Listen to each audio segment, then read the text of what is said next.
இந்த பொங்கல் இன்று நாம கொண்டாடுற ஒரு பண்டிகை மட்டும் இல்ல. இது ஆயிரக்கணக்கான ஆண்டுகளுக்கு முன்னாடி தொடங்கிய ஒரு நாகரிகத்தின் குரல். சங்ககாலம், நதிக்கரையோரம் சிறு கிராமங்கள், மண் வீடுகள், வயல்வெளியில் உழவு. விவசாயிதான் அந்த காலத்தின் விஞ்ஞானி. வானத்தைப் பார்த்து பருவம் கணித்தான், மண்ணைத் தொட்டு விதை தேர்ந்தான். சூரியன் அவனுக்கு கடவுள்.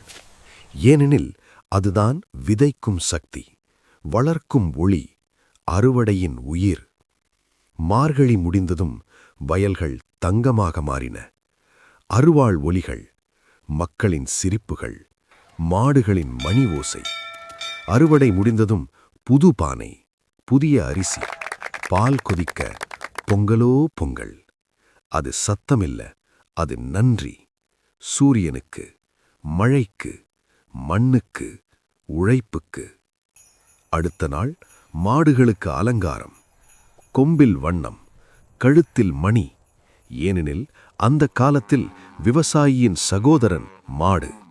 உழவின் இயந்திரம், வாழ்க்கையின் துணை. பொங்கல் ஒரு சமையல் அல்ல, அது ஒரு நன்றி விழா, ஒரு இயற்கை ஒப்பந்தம். இன்று நாம் ஃப்ளாட்ல நின்னு பொங்கல் வைக்கலாம். ஆனா அந்த பொங்கலின் வாசனைக்குள்ள இன்னும் இருக்கு சங்ககால விவசாயியின் உழைப்பு சுவாசம். முடிவு: பொங்கல் ஒரு நாள் பண்டிகை இல்ல, அது தமிழனின் கேலண்டர், வாழ்க்கை, வரலாறு.